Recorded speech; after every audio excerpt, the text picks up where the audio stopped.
चांदनी झील का रहस्य बहुत समय पहले अरावली की घाटियों में बसे एक छोटे से गांव का नाम था नपुरा।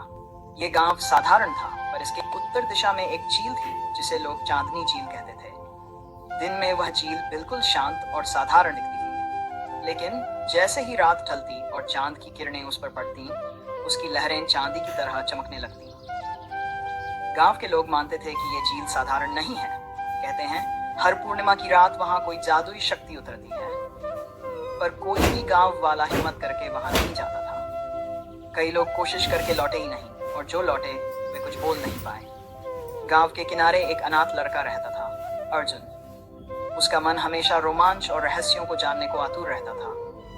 लोग कहते अर्जुन चांदनी झील से दूर रहना, वहां मौत है। पर अर्जुन हंस देता, अगर मौत वहीं है तो जिंदगी का राज भी वहीं होगा। एक दिन गांव में सूखा पड़ गया, कुएं सूख गए, खेत बंजर हो गए। गांव के लोग परेशान थे। तभी गांव की सबसे बुजुर्ग दादी ने कहा, इस गांव को बचाने का उपाय सिर्फ चांदनी झील में छिपा है। वहां नागमणि है, वही वर्षा लाने की शक्ति रखती है, लेकिन उसे लाना आसान नहीं। गांव वाले डर के कारण चुप हो गए। तब अर्जुन ने निश्चय किया, मैं झील पर जाऊंगा, चाहे जान जाए, पर गांव को बचाऊंगा। रात आई, आसमान में गोल चांद दमक रहा था।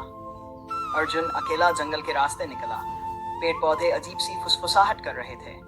कभी झाड़ियों से लाल आंखें चमकती, कभी हवा में कराहने जैसी आवाज गूंजती। अर्जुन ने अपने हाथ में जलती मशाल थामी और आगे बढ़ा। जैसे ही वह झील के पास पहुंचा, उसने देखा पानी चांदी की तरह चमक रहा है। झील के बीचों बीच एक सुनहरी कमल खिला था और उसकी पंखुड़ियों के बीच नीली रोशनी में चमकती नागमणि रखी थी। पर अचानक झील के पानी से धुंध उठने लगी। उस धुंध से एक भयानक आकृति निकली, आधा मनुष्य और आधा नाग। उसकी आंखें अंगारों सी लाल थीं और उसकी फुफकार से पेट कांप उठे। वह बोला, कौन है जो मेरी झील की शांति भंग करने आया है? अर्जुन कांपा पर साहस बटोरा, मैं अर्जुन हूँ, नागमणि चाहिए ताकि मेरा गांव बच सके। नागरूपी रक्षक हंस पड़ा, मणि पाने के लिए बलिदान देना होगा, क्या तू इसके लिए तैयार है? अचानक अर्जुन के चारों ओर काले साये मंडराने लगे। वे भूत प्रेत जैसे थे, जिनकी आंखें शून्य थीं और आवाजें कान फाड़ने वाली। वे अर्जुन के सामने उसके सबसे बड़े डर के रूप में बदलने लगे। किसी ने उसकी मां की परछाई ली, कोई आग का दरिया बन गया। अर्जुन का मन डगमगाया, पर उसने आंखें बंद करके कहा, यह सब माया है, डर सिर्फ मन का होता है, मैं गांव के लिए लड़ रहा हूं। जैसे ही उसने ये कहा, साये गायब हो गए। नागरक्षक बोला, तूने पहली परीक्षा पार कर ली। अब झील का पानी धीरे धीरे बदलकर सोने चांदी के पहाड़ जैसा हो गया।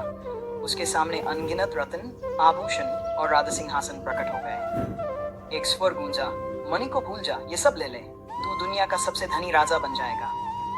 अर्जुन का मन डगमगाया। उसने सोचा, गरीबी में पला हूं, ये सब मिल जाए तो जीवन बदल जाए। लेकिन अगले ही पल उसे गांव वालों के सूखे खेत और प्यासे बच्चों की याद आई।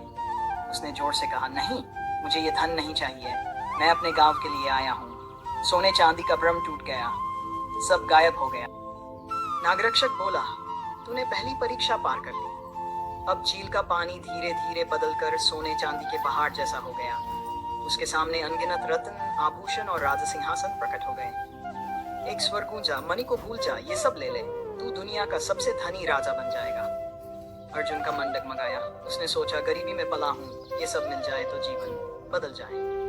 लेकिन अगले ही पल उसे गांव वालों के सूखे खेत और प्यासे बच्चों की याद आई। उसने जोर से कहा, नहीं, मुझे ये धन नहीं चाहिए, मैं अपने गांव के लिए आया हूँ। सोने चांदी का भ्रम टूट गया, सब गायब हो गया। नागरक्षक ने गहरी सांस ली, तूने दूसरी परीक्षा भी जीत ली। अब नागरक्षक गंभीर स्वर में बोला, आखिरी परीक्षा सबसे कठिन है, नागमणि तभी मिलेगी जब तू अपना सबसे अनमोल खजाना त्याग देगा। अर्जुन चौंक गया, मेरे पास तो कुछ भी नहीं है, मैं अनाथ हूँ, गरीब हूँ। नागरक्षक गर्जा, झूठ मत बोल, हर इंसान के पास कुछ अनमोल होता है, उसकी जान। अर्जुन समझ गया कि नागरक्षक उसका जीवन मांग रहा है। उसने बिना हिचक झील के बीच कदम बढ़ा दिए और बोला, अगर मेरी जान से गांव बच सकता है तो मैं तैयार हूँ। उसके इतना कहते ही झील की लहरें सोने की रोशनी में चमक उठी। नागरक्षक की आंखें कोमल हो गई। वह बोला, सच्चा बलिदान वही है जिसमें स्वार्थ न हो। तूने अपनी परीक्षाएं पूरी कर ली अर्जुन, अब मणि तेरी हो गई। नागरक्षक ने चील के कमल से नीली रोशनी से चमकती नागमणि उठाई और अर्जुन को सौंप दी। जैसे ही अर्जुन ने मणि को छुआ, उसकी हथेली में गर्माहट और शक्ति का संचार होने लगा। वह तुरंत गांव लौटा। गांव वाले भय और आशा से उसे देख रहे थे। अर्जुन ने मणि को गांव के मंदिर की वेदी पर रखा। अचानक आकाश में बादल घिर आए। बिजली कड़की और मूसलधार वर्षा शुरू हो गई। सूखे में हरियाली लौट आई। नदियां बह चली। गांव वाले खुशी से झूम उठे और अर्जुन को नायक मानने लगे। उस दिन से चांदनी झीलकार हंस के गांव वालों के सामने खुल गया। बल्कि हर पूर्णिमा की रात गांव के लोग झील के किनारे दीपक जलाकर उसकी पूजा करने। अर्जुन गांव का नेता बना, पर उसने कभी गर्व नहीं किया। वह हमेशा कहता, नागमणि की असली शक्ति हमारी निस्वार्थ भावना है। अगर हम सब मिलकर त्याग और साहस दिखाएं, तो कोई कठिनाई हमें हरा नहीं सकती। और इस तरह नवपुरा गांव हमेशा खुशहाल और समृद्ध रहा। इस जादुई कहानी से हमें ये शिक्षा मिलती है कि सबसे बड़ा जादू साहस और निस्वार्थ त्याग में है। प्रलोभन और डर जीवन की सबसे बड़ी परीक्षाएं हैं। जो अपने से पहले दूसरों का सोचता है, वही सच्चा नायक कहलाता है।